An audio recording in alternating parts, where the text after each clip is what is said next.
Well, hi there. Good morning, good afternoon. I don't know where you are. This is our first live video cast on this beautiful Sunday morning. For those of you who don't know me, I'm Dr. Svetlana Kogan, holistic physician with 20 years of clinical experience. And a patient of mine suggested a very good topic for today's Sunday chat, holiday eating. So I'd like you to type in your comments as we go along. I will speak briefly, and the highlight of my day will be your comments and questions, and I'll be happy to answer them. And I'll make sure to post this video on my website, www.dtp.com, so that you can refer back to it. So I'd love to share some practical wisdom with you today. And what we're going to talk about is holiday eating, as I said, and the topic is very familiar to all of us. How many times did you feel guilty after overeating on Thanksgiving or Christmas or Hanukkah? And every time the guilt is filling our heart, and you know, it's not even clear what we are most guilty about. Are we feeling like we failed our loved ones? Are we feeling that we failed the doctor? Are we embarrassed about our failure? Probably all of the above. And so today I'd like to suggest sort of like a paradigm shift. In order for us to start making excuses for something we have committed, an eating sin, so to speak, there has to be a problem by definition. And if we have, you know, committed this eating sin, you know, or ate wrongly during the holidays, we overate, we violated the rules of our current diet and whatnot, then of course we start making excuses. But if there is no problem, then we don't have to make an excuse. And this is something I talked extensively about in my book, Diet Slave No More, that if we create our reality, our own little world around the concept of holiday eating, then by definition, there won't be a problem. There won't be anything to make up excuses about. And of course, your little local personal world of holiday eating will have its own rules, just like any other world that you live in. I mean, look outside. You know, people are crossing the street. There are rules of crossing the street. You know, they're going to cross on the green light, not the red light. Or you're walking into a Starbucks, you're going to hold the door for someone who is behind you. Obviously, you're not going to smash the door into someone's face. You know, there are common rules, accepted canons of behavior. And so, of course, your world that you are going to create around your holiday eating will have its own rules. But guess what? The best thing in the world is that these rules are created by you. You are the king of your kingdom. You created your regulations about how you eat. So, you know, this is no one's idea of what's right that you should follow. This is your own. You own it. And so I think that the best thing that can come out of today's Sunday video is after I finish talking and we finish the Q&A, you will spend a moment and just, you know, do a little soul searching and try to think about what would work for you. Of course, you're welcome to use my tips that I'm going to throw at you today, but you know, these are processed thoughts. They're my thoughts. You know, some of them may ring true with you, and that's wonderful. But I would much rather you try to extract something from how you feel about the subject. What specifically would work for you? What would make you happy? You know, the expression different strokes for different folks is there for a reason, because, you know, different things make us happy. Different people, different backgrounds, different cultural upbringing, and etc. So several ideas for today, several, so to speak, rules that I would suggest. You know, they're based on my upbringing, the way I see the world, what I find to be fun, is, for example, during the holidays, why not make your own party? Why not invite people to your place? Become the host of a party. And of course, when you are throwing a party, you are the queen or the king of your domain. You go shopping for your things. You make sure your food is organic and at least non-GMO, if possible. And we spoke in the book about why that's important. The food should be healthy for your cells. You're going to use very high standards of personal hygiene when you cook. You're going to use very healthy oils when you cook. You're not going to refry anything. Everything is fresh and everything is made to your liking. And of course, when you're going to serve things on the table, you're going to make sure that there are small portions that people can take, that they don't have to lump large chunks and pieces into their plates. You're going to make sure the presentation is beautiful. And you will certainly be less likely to eat a lot as a host or a hostess, because as a host or a hostess, you're always busy. You're running around making sure everybody's sitting in their proper seats, shifting chairs, bringing food, removing food, helping to clean or initiate the cleanup of the table. And I'm sure that as a host or a hostess, you will be less likely to overeat. If you've ever thrown a party, you know that that's true. So there are many, many perks to being a host, to hosting your own holiday party for which you cooked yourself. Okay, didn't buy some unhealthy processed foods, but actually cooked. You shopped and then you spent the day cooking. Another tip for your party that you're throwing on your own is invite a DJ. You know, make sure that there's a lot to do. People can dance, or some sort of a theatrical group. You know, throw a little drama presentation, a little fun play. I love dancing personally, and dancing is one of those physical states in which it's impossible to eat when you are dancing. It's impossible to physically put the food in your mouth if you're dancing. Try doing that and you're going to choke, so please don't try it. So to me personally, dancing is a wonderful addition to any party. Yeah, you eat a little bit and then you get up and you dance. So as I said, it doesn't have to be just dancing. You can invite a DJ, but you can also invite a magic show performer, or you can invite some sort of a theatrical group, an amateur or professional group that will be so happy to come in and have an audience to perform, or invite a musician, a local musician, a guitar player, a singer, a duo, a band. You know, people are looking for venues to express themselves, and trust me, you're going to be very, very popular doing that, and your guests are going to be very happy. So once again, to sum it up, you're creating your own party. You are shopping for your own ingredients. You've made your own healthy food that's wonderful for your cells. You're using organic and non-GMO ingredients to make your food. You're hosting, so you're moving around, arranging, bringing food, talking, so you're very, very unlikely to overeat, and you have entertainment to fill every moment of this party with joyful, wonderful feelings. Now, let's say you're someone who doesn't like dancing, and you're someone who doesn't like noise, and you don't like,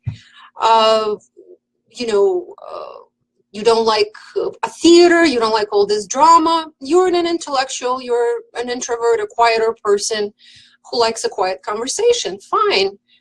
Make sure you invite interesting intellectual people to your party. When you're conversing with someone at the table, you're very unlikely to overeat. I mean, just imagine someone discussing Plato or Aristotle with you, and you're sitting there, you know, biting into your chicken drumstick. I mean, that's just rude, highly unlikely. You're not going to do that. I know that. So either way, no matter who you invite, whether it's interesting people to converse with or a crowd that's up for something entertaining, hosting your own party is always a great solution to not overeating on the holidays. But let's say you're actually in a situation where you were invited. You're invited somewhere and you cannot decline, and you have to go. So you dress up and you're going to that party, and you can actually, I recommend trying to apply the same principles to a venue that's not inside your home. Granted, you're not in control of how the food was made. but you're certainly in control of what you're going to pick. So look at the table, seek out fresh. Oh, hi there. Hi. Hi, Mike. You're picking out fresh fruits and vegetables. You're picking out fresh ingredients from the local store. You can actually discern between what's processed and what's not. You're trying to avoid the cold cuts. You're trying to avoid the smoked food, the processed food. You're avoiding the deep fried foods. Okay, tempura is not going to be a healthy choice today. And you're really trying to go for what the nature has given us.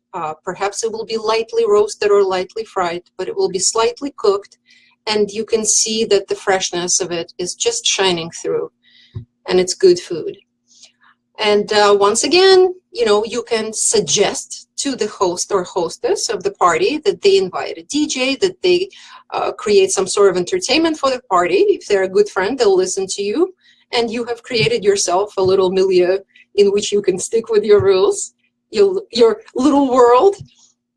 And of course, a very important rule is try not to overdo it with alcohol. Alcohol can compromise our eating efforts in so many ways.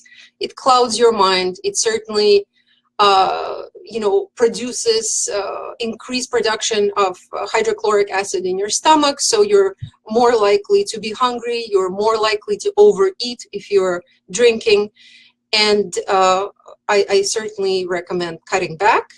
And one of the things I always tell people that they can do is just grab a large burgundy glass and fill it with water, squeeze a little lemon in there, and so you can walk around the party with your glass of water and lemon, and you can talk to people. One hand is busy, another hand, feel free to use it for shaking hands, hugging people, giving out your business cards. You know, it does not have to be eating. And with one hand being busy, you're less likely to grab a plate and start munching away. All right. Another suggestion, someone asked, what do I do during travels? Well, the travels, as we know, starts at the airport. And of course, at the airport, there is a lot of bad food that you don't want to go for. So my personal recommendation, pre-boil a couple of organic, large brown eggs and take them with you to the airport. And if you have to spend an hour or two at the airport, your best bet is eating your own 2 eggs and drinking a cup of coffee with sugar or cream or milk to your liking. The coffee is not really going to compromise your eating efforts. And then once you get to your destination, whatever it is, Italy, France, Austria, you know, try to make this about the culture of the land. Try not to make it about a food, because unless you are a food writer or a food blogger, you're really there to explore the culture of the country, the arts and music of this country. And so the food doesn't have to be the centerpiece of your experience.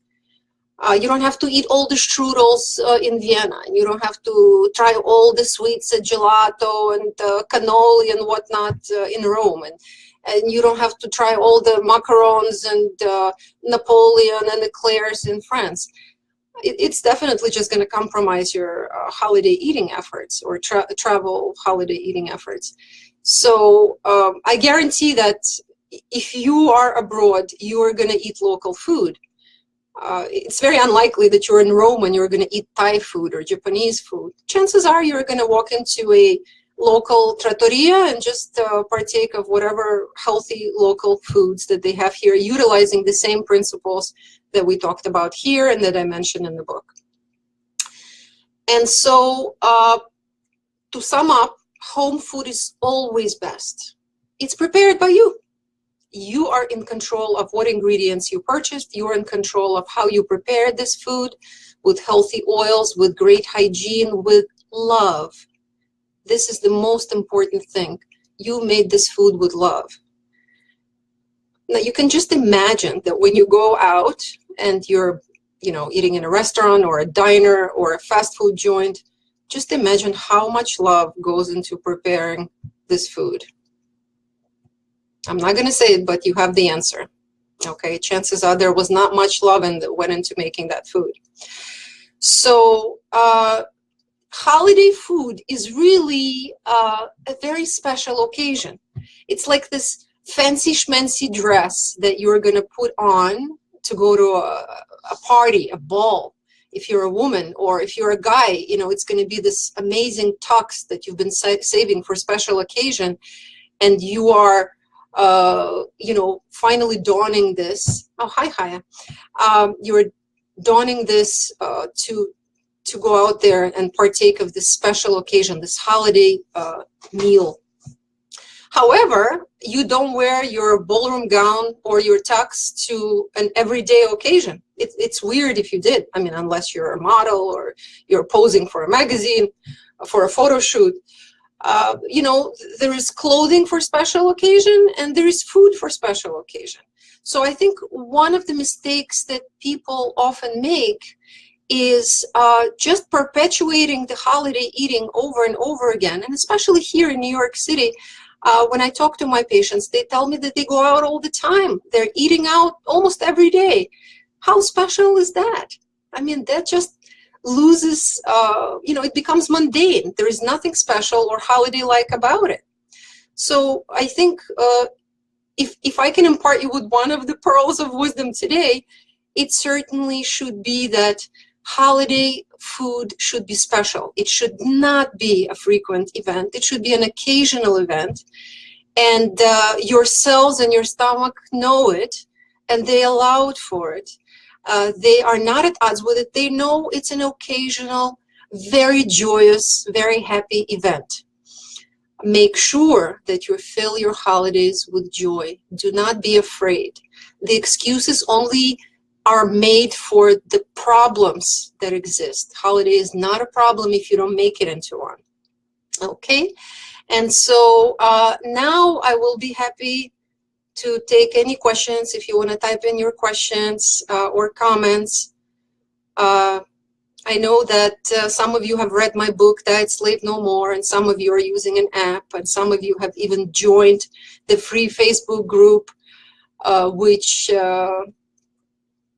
I have created for people who have questions about the book or have come to a stumbling block, people who are having difficulty understanding what to eat, people who have difficulty being inspired.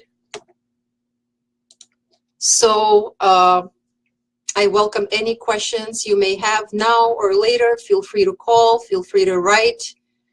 And I would like to wish you a wonderful, wonderful holiday season. There's lots of holidays coming up. There's Halloween, there's Thanksgiving, there's Hanukkah, Christmas, and many, many Kwanzaa, many holidays.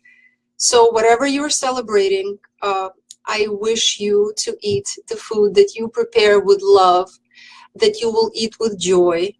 And here's to your health. Take care. Bye-bye. Talk to you soon. Ah, here's a question. Hiya. How do you get back on track after each holiday?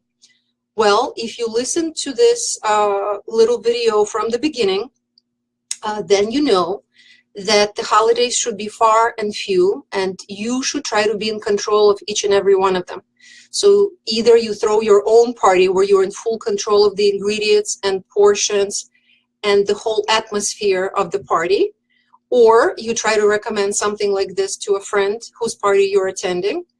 And you should always try to think of it beforehand and try to make your own little rules and regulations that you are going to set in place. And if you missed the beginning of this, just watch it after we're gone. You can watch it again. And I'm listing quite a few things of what to do. And of course, there's always a new beginning. Of course, if you have previously felt that you failed during the holidays, that your dieting habits were compromised, there is always hope to start tomorrow. That's the beautiful thing about healthy eating. You're very, very welcome. And you know, you can also, you, my friend, can pick my brain in person anytime. And yes, thank you very much and have a wonderful Sunday. Take care. Bye-bye.